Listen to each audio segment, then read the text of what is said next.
और कांग्रेस पार्टी सचिन पायलट, राहुल गांधी, सोनिया गांधी, खड़गे साहब। अब देखिए सभी से थोड़ी मंच यहाँ से खाली कर दीजिए, मंच एकदम खाली कर दे। मैं कि आप ऐसा मैं चाहता हूँ पूरे हिंदुस्तान जी वाली गदा को भेंट कर रही है कांग्रेस पार्टी।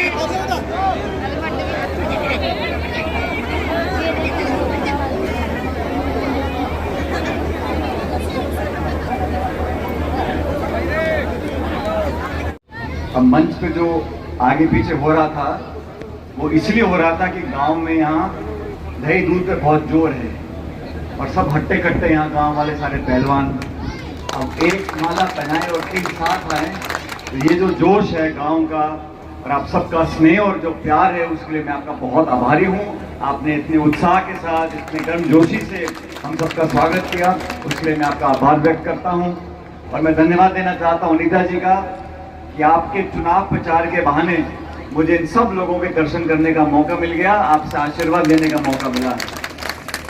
5 अक्टूबर को वोट पड़ेंगे हरियाणा में और पूरा देश ये जानना चाहता है, देखना चाहता है कि हरियाणा के लोग, हरियाणा की जनता किस करवट बैठेगी। अब ये पूरा प्रदेश में ये बात तय हो गई है, आप भी इस बात को सुनते देखते होंगे कि सरकार तो कांग्रेस पार्टी की बनने जा रही है। 10 साल से बीजेपी की सरकार रही, बहुत सारे वादे किए, 10 साल दिल्ली में रही और 10 साल हरियाणा में रही और 9 साल के बाद यहाँ के मुख्यमंत्री खट्टर साहब को यहाँ से हटा दिया। अगर खट्टर जी उनकी सरकार इतना बेहतर काम कर रहे थे, इतना अच्छा काम कर रहे थे, तो 9 साल के बाद चुनाव से पहले उनको हटाने की क्या जरूरत थी। और हटाने के बाद भी लोकसभा के चुनाव में जनता की आवाज को रोक नहीं पाए और 10 में से 5 लोकसभा सीटें कांग्रेस पार्टी जीती है। ये इस बात का प्रतीक है, इस बात का प्रमाण है कि आने वाले समय में हरियाणा में दोबारा कांग्रेस का राज आने वाला है। कांग्रेस पार्टी ने अपना मैनिफेस्टो बनाया है।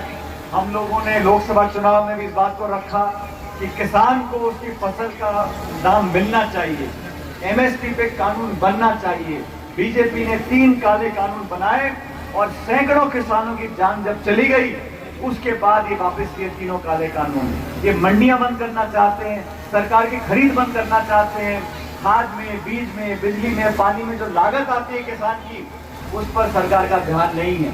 सरकार को सिर्फ बीजेपी के साथियों को हिंदू, मुसलमान, मंदिर, मस्जिद यहीं तक सीमित रखना है। फौज की भर्ती रोक दी, अग्निवीर चालू कर दिया। ये अग्निवीर मतलब खुद तो 10 साल राज कर लिया, 5 साल और मांग रहे हैं, खुद के लिए 15 साल और 18-19 साल का लड़का लड़की जो फौज में जाना चाहते हैं उनके लिए 4 साल। ये कहाँ का न्याय है। फौज की नौकरी बंद कर दी। किसानी में आज आदमी 2 बार सोचता है कि अपने बच्चों का मैं पेट कैसे पालूंगा। ये हालात बना दिए, महंगाई हो, बेरोजगारी हो, उद्योग हो, निवेश हो, बिजली हो, सड़क हो, पानी हो। बीजेपी सरकार का एक ही दायित्व है कि सत्ता में आ जाओ, लोगों में विभाजन करो। लेकिन हरियाणा के 36 कौम के लोग इस बात को समझ गए हैं कि आने वाला समय कांग्रेस का है। सरकार जब कांग्रेस की बनेगी, शासन कांग्रेस का आएगा, राज कांग्रेस का आएगा, तो हमारे उम्मीदवार अगर यहाँ से जीतकर जाएंगी तो अटेली का सही में विकास हो सकेगा। मैं आप लोगों से निवेदन करने आया हूँ, अभी चुनाव में समय है, बहुत से लोग, और मैंने पूछा अनीता जी की गाड़ी में, मैंने भाई कौन कौन चुनाव लड़ रहे हैं। आजकल तो पार्टी घनी हो गई ना, इतने सारे दल, इतने सारे नेता, इतने चुनाव लड़ रहे हैं। ये सब चुनाव इसलिए लड़ रहे हैं कि हमारी कांग्रेस पार्टी के कुछ वोट कम हो जाए। ये चुनाव सीधा बीजेपी कांग्रेस का चुनाव है और आप लोग अपनी वोट खराब ना करें। जिसका राज बन रहा है, जिसका शासन आने वाला है, 10 साल मौका देके देख लिया, जनता त्रस्त है और एक बदलाव है।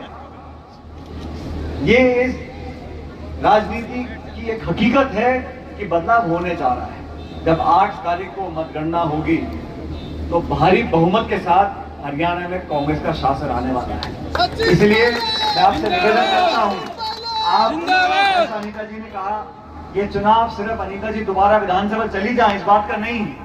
पहले भी आपने आशीर्वाद दिया, पहले भी आपकी सेवा करी दिल्ली में, लेकिन ये चुनाव इस बार जनता का चुनाव है, ये चुनाव बदलाव का चुनाव है, ये चुनाव नई सरकार बनाने का चुनाव है। इसलिए कृपया करके 36 कौम के लोग, हर जाति बिरादरी धर्म के साथियों से मैं निवेदन करना चाहता हूं कि पार्टी को देख लें, नीतियों को देख लें, पृष्ठभूमि को देख लें, काम को देख लें।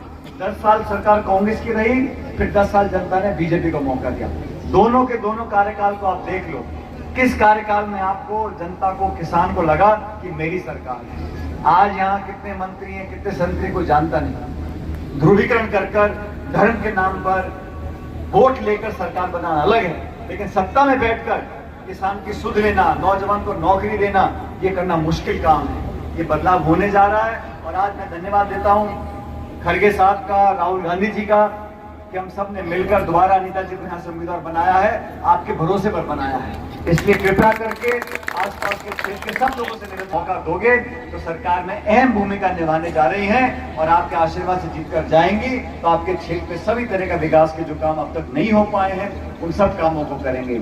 और ये सिर्फ हरियाणा की बात नहीं है, बगल में राजस्थान है, वहां पर ही 25 लोकसभा की सीटें हैं और बीजेपी वाले बोलते थे कि 25-0, हरियाणा में 10-0, यहाँ पे तो आ गई हमारी 5 और राजस्थान में हम लोग 11 सीटें जीत कर आए हैं। सरकार बीजेपी की है, सरकार हरियाणा में बीजेपी की है, बाप तो उसके पैसा, सत्ता, धन बल सब कुछ करने के बाद। और आप जानते हो बीजेपी की सरकार की क्या नीतियां हैं।